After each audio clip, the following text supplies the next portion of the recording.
So the purpose of that excursion into Springfield is to reveal the secrets of the conspiracies behind the scenes that run the world. I don't believe in them. I don't think anyone is smart enough to do it. Human beings are opportunists. And those people who have pretended to be sibyls and prophets and witch doctors and fortune tellers usually couch their predictions in terms vague enough to seem to be true under any circumstances. The Knights Templar is one of these organizations that supposedly runs the world from behind the scenes. There are people here in this world that you can ask if you want to learn more. But historically, what they were and what they are is they were a group of knights who fought in the Crusades, and they then became a voluntary association of politicians, noblemen, aristocrats, and inventors, which still exist. So, sort of like a club.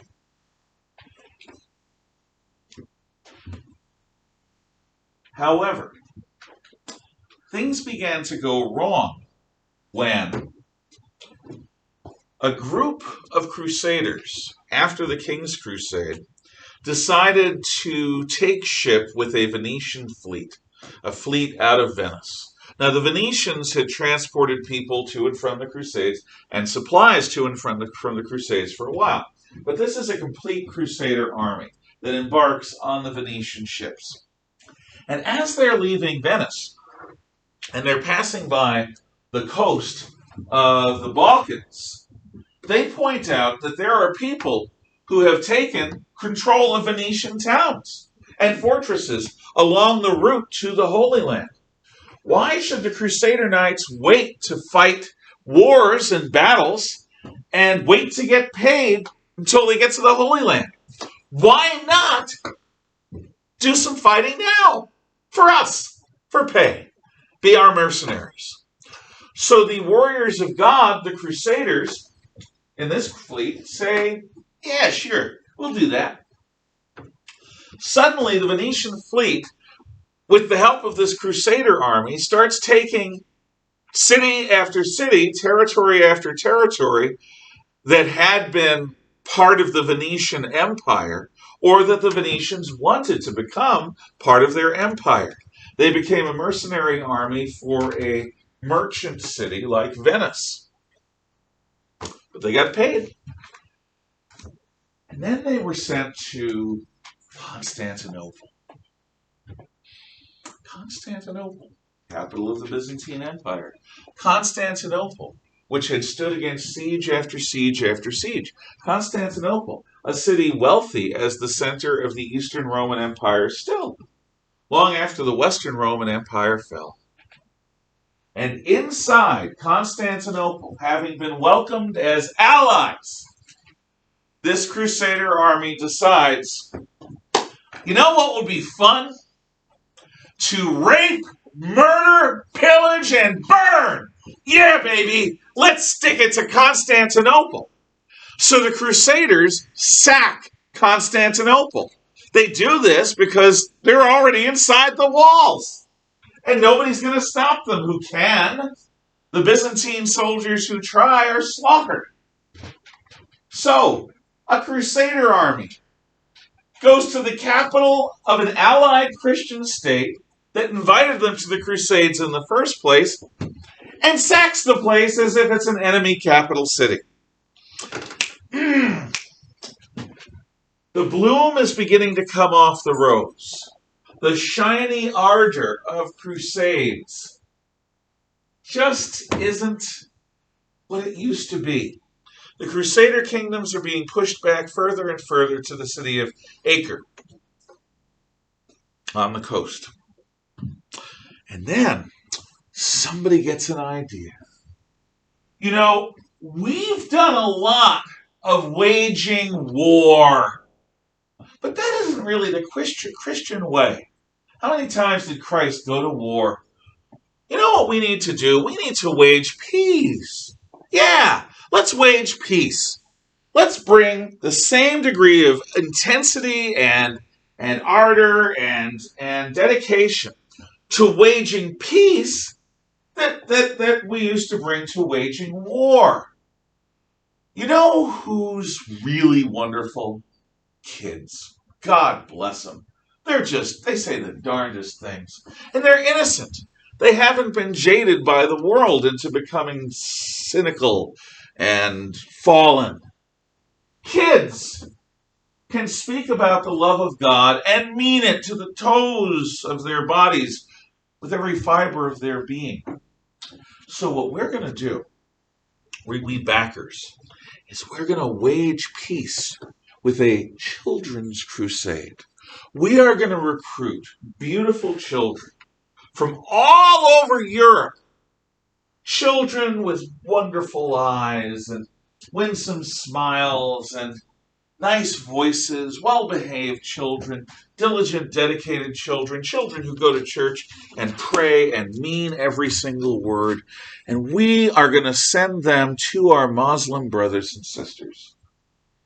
And our Muslim brothers and sisters will realize that we don't wish them harm.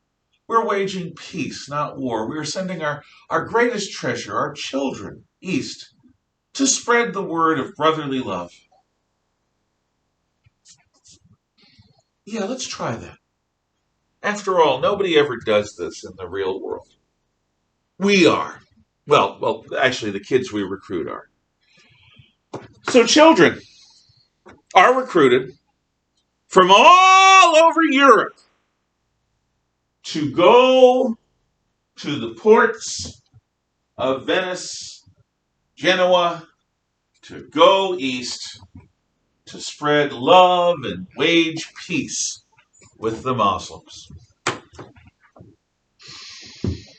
Once they were off the coast, many of the Venetian ships went straight to the slave markets of Tripoli and Tunis and the other Arab cities in North Africa and sold these brilliant, beautiful little children into the worst forms of slavery you can imagine.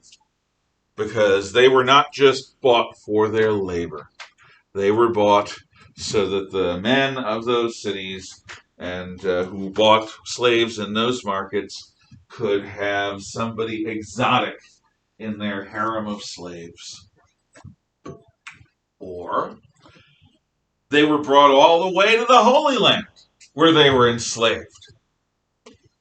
Of the thousands of children that left Europe, a couple dozen return, and they're not the same because they have been brutalized in ways I'm not going to describe here in this classroom. Use your imagination, and it's probably worse. The Children's Crusade is a bloody disaster. Why?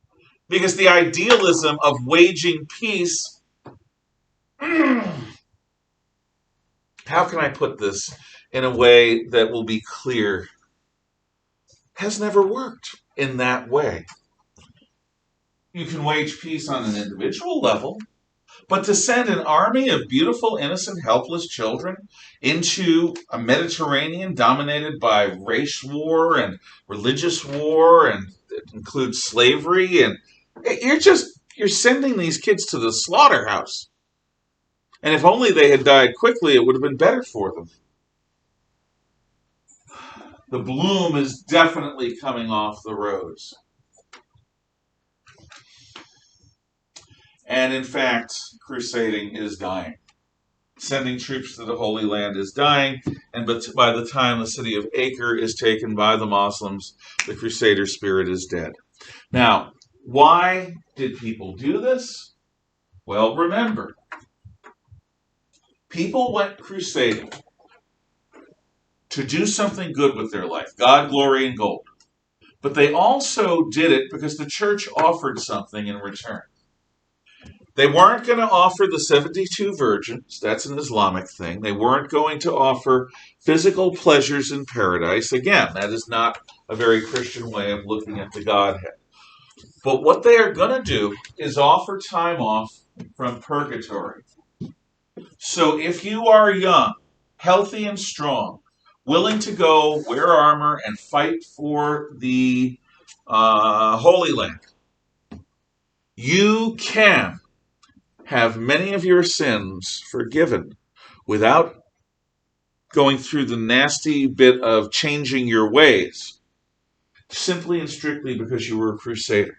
You may get some time off from purgatory. You may get all your time off from purgatory and go straight to heaven. Depends on your situation. However, what if you're a woman? What if you're feeble, crippled, or sick?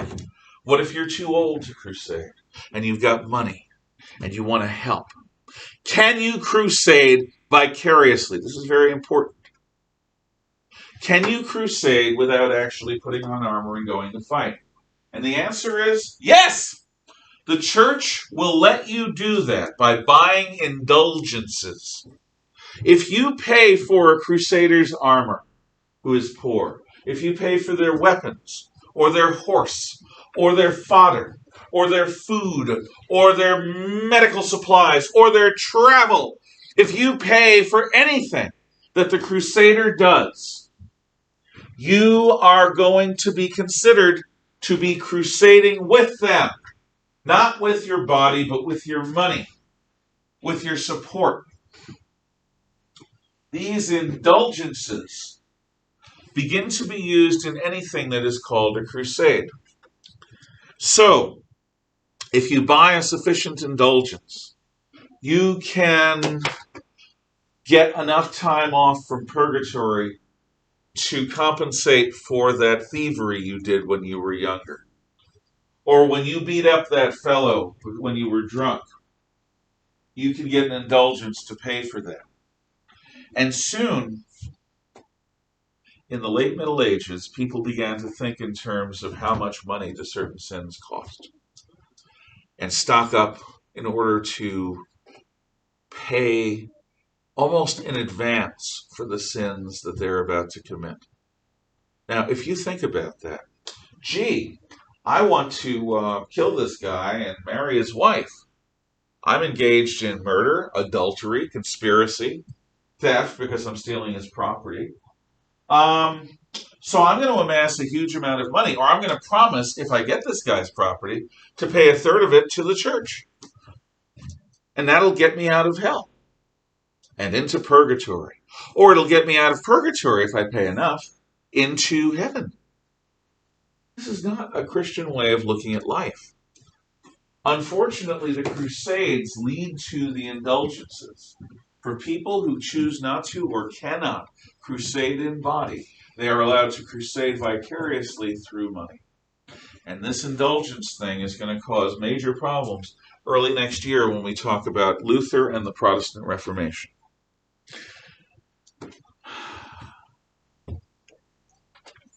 Any questions, comments, or thoughts?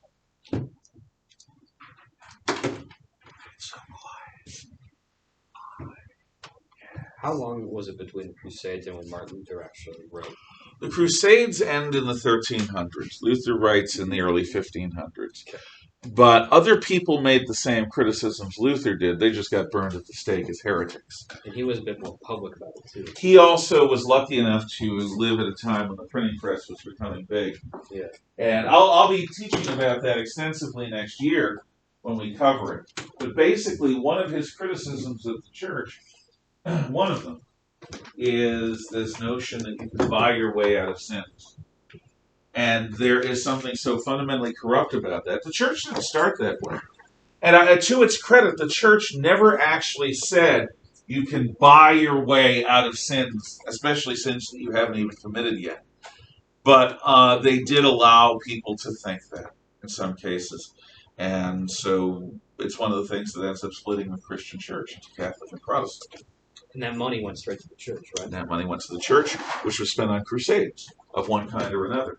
Soon, crusading wasn't about going to the Holy Land. For example, in Northern Europe, there were pagans still. In Lithuania and Prussia. Down here in the southeast corner of the Baltic Sea, there was a group of pagans. I guess actually I'm going to leave that story until tomorrow. But crusading could be almost anything. So, I'm going to leave it here, and you may talk quietly amongst yourselves until dismissal. Thanks to you at home.